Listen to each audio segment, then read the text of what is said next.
कि भाई can an overstayer apply for a visa while staying in the UK, क्या जो ओवरस्टेयर है वो अपना वीज़ा अप्लाई कर सकता है यूके के अंदर रहते हुए कि नहीं।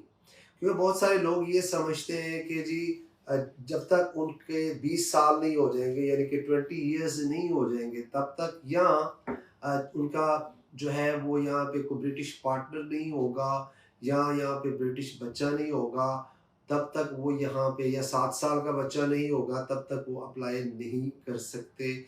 अगर करेंगे तो उनको बहुत सारे लोगों ने कहा है कि जी आपका जो है वो वीज़ा जो है वो रिफ्यूज़ हो जाएगा। यहाँ पे हम किसी इंडिविजुअल की बात नहीं करेंगे, जनरल बात करेंगे।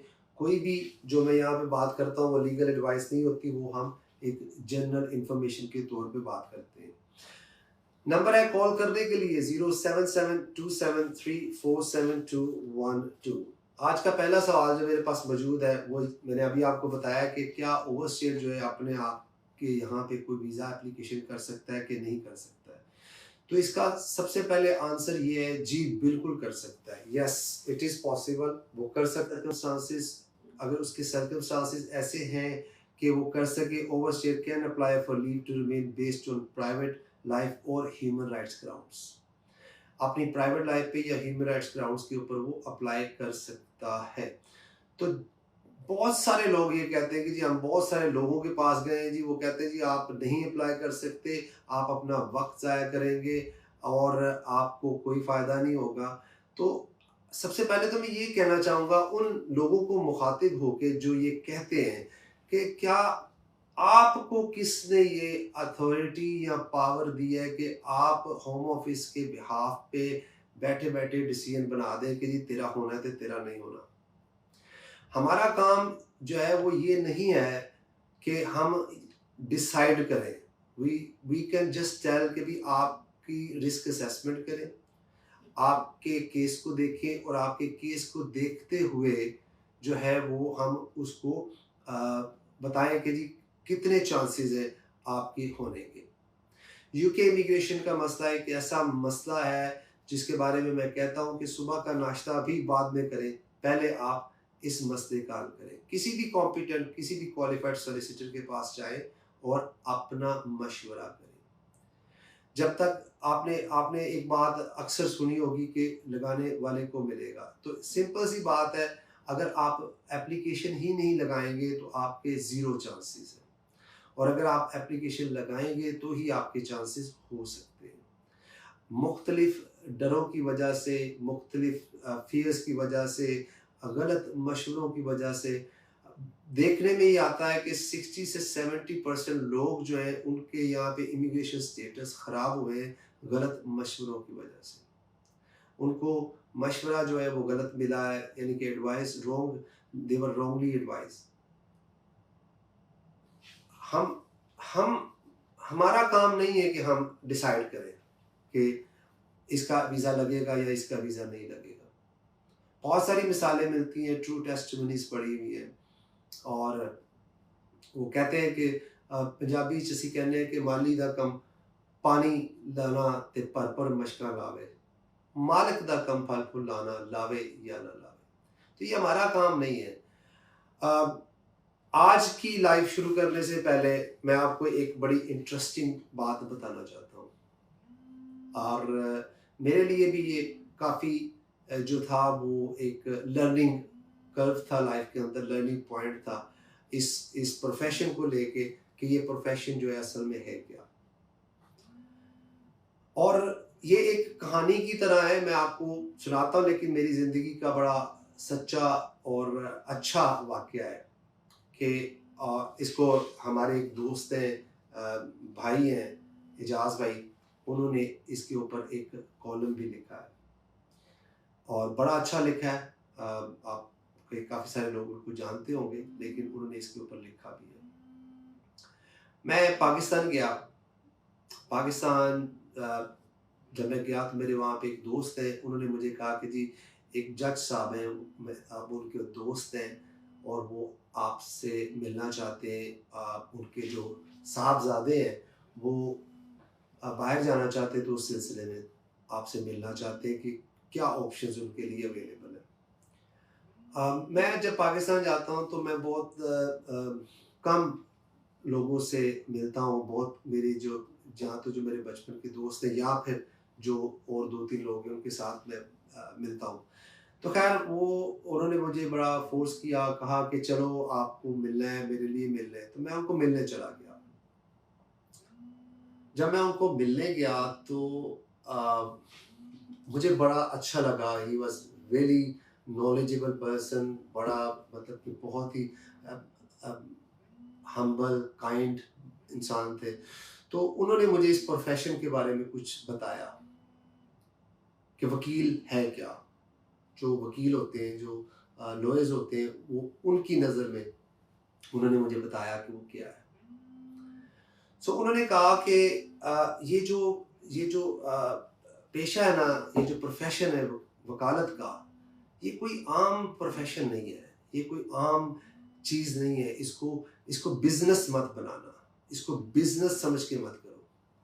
क्योंकि this is something beyond that thing. Business से बहुत ऊपर की बात है ये।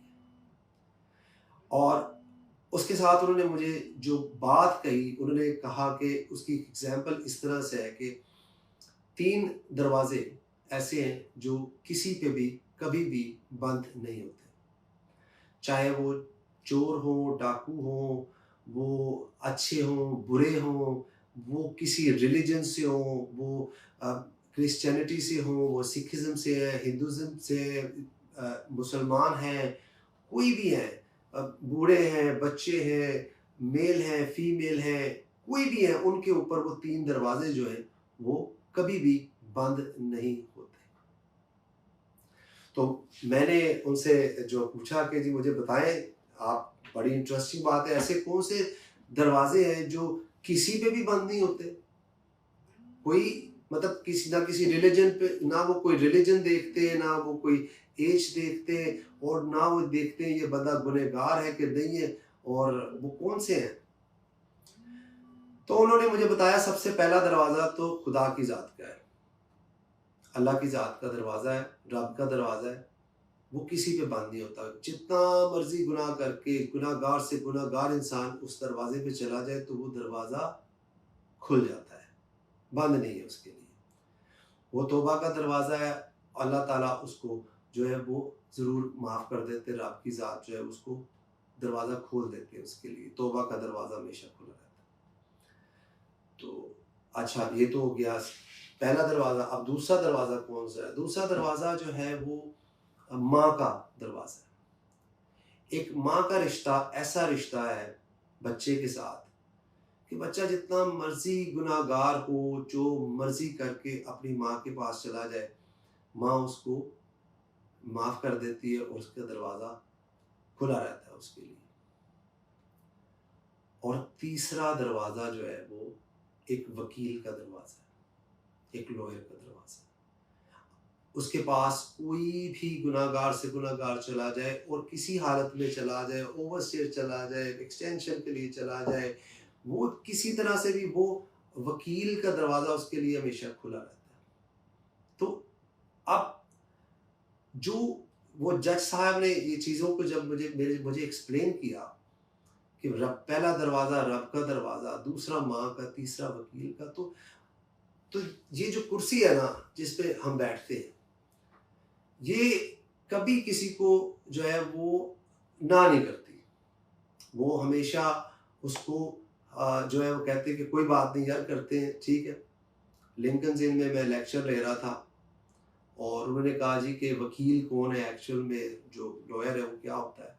उसने कहा वकील वो होता है जिसके पास आप जाते हैं, वो आपकी परेशानी सुनता है और उसके बाद वो कहता है yes you have a problem और you don't have a problem, but here is the solution. जब आप दरवाज़े से निकलते हैं तो आपके पास सॉल्यूशन होता है उसका। हमारा काम नहीं है कि हम किसी को ये कहें कि यार 20 साल हो जाएँगे तो आना, बच्चा 7 साल का हो जाएगा तो आना। अ, अब एक साहब आए, उन्होंने कहा जी ब्रिटिश मेरा पार्टनर है, मैं इतने वकीलों के पास गया हूँ, वो कहता है बच्चा करो तो फिर। ओ भाई, बच्चा पैदा करना है तुमने वीज़े के लिए, वीज़ा वीज़ा के लिए बच्चा पैदा करना है। मतलब वो कहते हैं काबे किस मुंह से जाओगे गालिब शर्म मगर तुमको नहीं आती। कि भाई तुम कैसे कह देते हो यार कि भाई ऐसे होगा। एक माँ से बात हुई आज, दुआएं दे रही थी, रो रही थी फोन में, बहुत दूर बैठी थी। उस उसी की वजह से आज का टॉपिक जो है मैंने चेंज किया, दोबारा से ओवरस्टेयर्स की बात करूंगा। इसके ऊपर बहुत सारी बातें जो है की जा सकती है, लेकिन अभी के लिए सिर्फ यही कहूंगा कि अगर आप यहाँ पे ओवरस्टेयर हैं तो आपको बिल्कुल जो है वो हिम्मत हारने की जरूरत नहीं। किसी भी कॉम्पिटेंट और क्वालिफाइड सोलिसिटर के पास जाएं। मैंने कभी भी किसी लाइव में नहीं कहा कि मेरे पास आए, जहां पे भी जाना है आप जाएं, लेकिन डरना नहीं है, अप्लाई करें। इंशाल्लाह ताला जो है वो फैसला जो है वो केस वर्कर ने करना है यहाँ पे, और ऊपर खुदा की जात है। सो ये थी आज की मेन वजह जिसकी वजह से जो है मैंने आज का टॉपिक जो है वो दोबारा से ओवरस्टेयर रखा है, क्योंकि क्योंकि वाकई में जो था आज काफ़ी इमोशनल टाइम था, वो वक्त था जब किसी ने किसी माँ से बात करवाई और वो बैठी थी बहुत दूर कहीं पे, दुआएं दे रही थी और साथ कह रही थी कि मेरे बच्चे का कुछ ज़रूर कर दे।